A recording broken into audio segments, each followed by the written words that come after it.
再来看台北市林地方法院的法官蔡明宏指控讲性骚扰查某法官甲司机官，司机官目前是由司法院的临时审议委员会在处理，将进行约谈。虽然蔡明宏否认性骚扰，也毋过审议委员认为讲伊的行为应该爱受到惩戒，所以以上监察院审查，监察院卖来调查法院这个机关敢有违法的所在。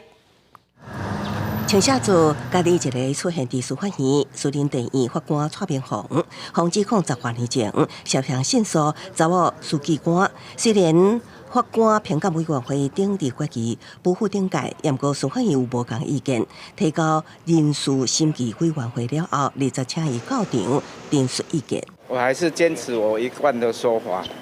我没有对他有任何的骚扰行为，而且这个是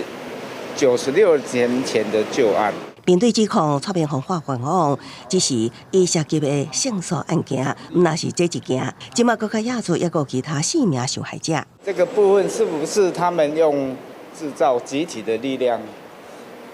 来进行性骚扰的指控，比较方便成立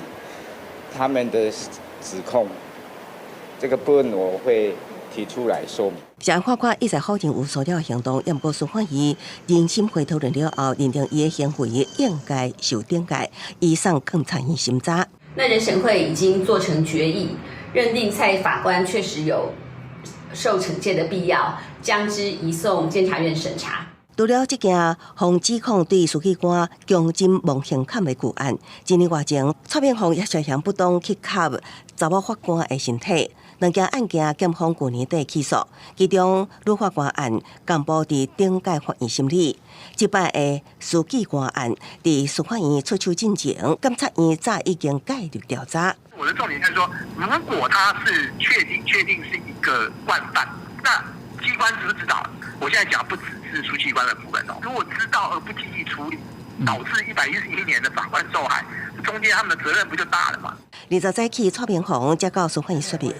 迄天下昼监察院就找伊约询，